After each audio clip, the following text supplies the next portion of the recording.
पितृपक्ष सिर्फ रिचुअल्स का एक सेट नहीं है, ये एक डोरवे है, एक गेटवे जो हर साल थोड़े समय के लिए खुलता है, हमें उस स्ट्रीम को देखने देता है जिससे हम निकले हैं। टाइम को एक सीधी लाइन की तरह मत सोचिए, बल्कि एक वास्ट इंटरकनेक्टेड वेब की तरह सोचिए। इस वेब में हमारे एंसेस्टर्स गए नहीं हैं, वे नेटवर्क के दूसरे हिस्से में हैं, एग्जिस्टेंस के एक अलग रियलम में। ये फोर्टनाइट, फादर्स का फोर्टनाइट, उन्हें एक्नॉलेज करने का समय है। ये मेमोरी का पीरियड है, ग्रेटिट्यूड का, और ये पहचानने का कि हमारा प्रेजेंट उनके पास्ट की फाउंडेशन पर बना है। हम खुद को इंडिविजुअल्स के रूप में देखते हैं, लेकिन हम सच में काउंटलेस लाइव्स का कल्मिनेशन है। इसे रिमेम्बरेंस का सीजन समझिए। जैसे नेचर में प्लांटिंग और हार्वेस्टिंग के सीजन्स होते हैं, वैसे ही हिंदुइज्म अलग अलग एस्पेक्ट से जुड़ने के सीजन्स देता है। पितृपक्ष हमारी रूट से जुड़ने का सीजन है। पितृ शब्द सिर्फ फादर नहीं है, इसमें फोर फादर्स और फोर मदर्स शामिल हैं। पितृलोक और भूलोक के बीच का वेल इस समय सबसे पतला माना जाता है। पितृपक्ष की परंपरा, जैसा कि हम जानते हैं, एपिक महाभारत में गहरी जड़ें, जो कुरुक्षेत्र के महान युद्ध के बाद इंटरट्वाइंड है। जब युद्ध आखिरकार समाप्त हुआ, डेथ, सॉरो, तो सबसे बड़े पांडव युधिष्ठिर ग्रीफ से अभिभूत थे। वह सिर्फ अपने दुश्मनों के नुकसान का शोक नहीं मना रहे थे। Countless warriors, friends, family members, उनका दिल उन सभी सोल्स के लिए दुख रहा था जिन्हें युद्ध के मैदान में अनटाइमली और वायलेंट डेथ्स मिली थीं। यह गहरी निराशा की स्थिति थी कि उन्होंने संतों की सलाह ली और सबसे महत्वपूर्ण बात, महान पेट्रियार्क भीष्म की, जो अपनी तीरों की शैया पर लेटे थे, अपने प्रस्थान की प्रतीक्षा कर रहे थे। भीष्म ने समझाया कि लिविंग का ड्यूटी डिपार्टेड तक फैला हुआ है। उन्होंने बताया कि उन लोगों की सोल्स जो मर जाते हैं, खासकर अननेचुरल तरीकों से ट्रैप्ड हो सकती हैं, रेल्म्स के बीच अनीज की स्थिति में भटक सकती है। वे अनफुलफिल्ड डिजायर्स, हंगर और थर्स्ट से भरे होते हैं। वे एंसेस्ट्रल रेल्म तक अपनी जर्नी पूरी करने में असमर्थ होते हैं। भीष्म ने युधिष्ठिर को निर्देश दिया कि नए राजा के रूप में उनका कर्तव्य था स्पेसिफिक राइट्स करना। पितृपक्ष से जुड़ी सबसे मार्मिक कहानियों में से एक महान योद्धा कर्ण की है, जो महाभारत से है। कर्ण अपनी बेमिसाल जेनरोसिटी के लिए जाना जाता था। वह कभी किसी को मना नहीं करता था जो उनके दरवाजे पर दान मांगने आया था। अपने पूरे जीवन में उन्होंने अपार धन, सोना, गहने दिए। इस उदारता ने उन्हें दानवीर का खिताब दिलाया। जब वह युद्ध के मैदान में मर गए, उनकी आत्मा उच्च लोकों में उठी। वहां उन्हें सोने के महल, गहनों के पहाड़ दिए गए। पर तब उन्हें एक अजीब समस्या का सामना करना पड़ा।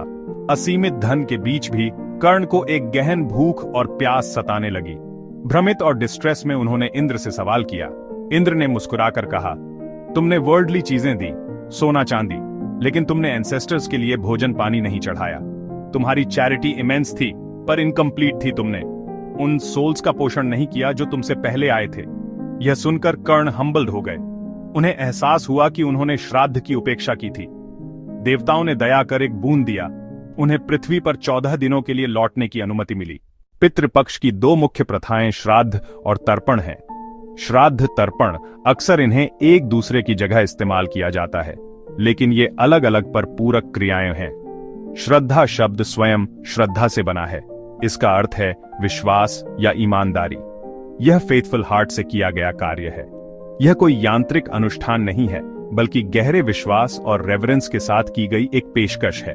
अपने मूल में श्राद्ध पूर्वजों को भोजन चढ़ाने का एक सेरेमोनियल ऑफरिंग है।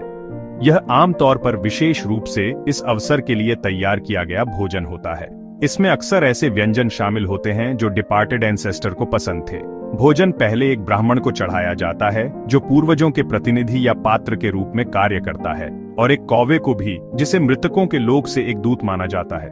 दूसरी ओर तर्पण पानी चढ़ाने का कार्य है। इस शब्द का अर्थ है प्रसन्न करना या तृप्त करना।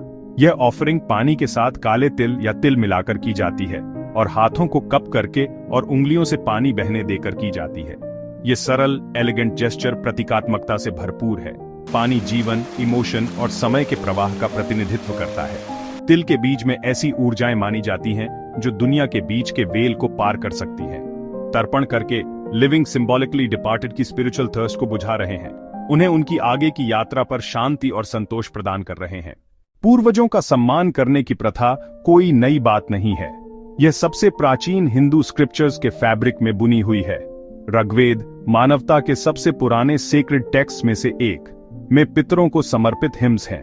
ये हिम्स उन्हें सैक्रिफाइस के लिए आमंत्रित करते हैं, उनके आशीर्वाद मांगते हैं और उन्हें बेनेवलेंट गाइड्स के रूप में बताते हैं जो अपने डिसेंडेंट्स पर नजर रखते हैं।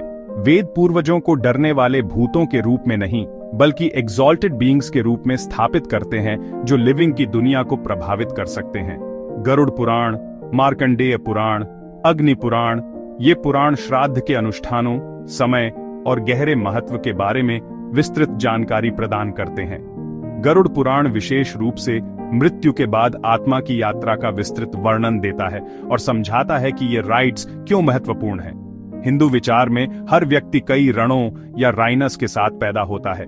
ये वित्तीय ऋण नहीं है बल्कि कॉस्मिक एग्जिस्टेंशियल ऑब्लिगेशंस हैं जिन्हें हमें अपने जीवन काल में चुकाने का प्रयास करना चाहिए। देव ऋण, अशी ऋण, पितृऋण, पितृऋण की अवधारणा पितृपक्ष की गहरी मनोवैज्ञानिक और आध्यात्मिक आवश्यकता को समझने के लिए मौलिक है। श्राद्ध इमीडिएट फैमिली से आगे तक फैला हुआ है। यह व्यक्तिगत स्मरण को सामुदायिक सेवा और कंपैशन में बदलता है। यदि कोई ब्राह्मण या नदी का किनारा नहीं मिल पाता है तब भी अनुष्ठान का सार, सिंसियर रिमेम्बरेंस, कैप्चर्ड किया जा सकता है। एक परिवार इकट्ठा हो सकता है, पसंदीदा पारिवारिक व्यंजन बना सकता है, डिपार्टेड के बारे में कहानियां साझा कर सकता है और एंसेस्टर के नाम पर चैरिटी को दान कर सकता है।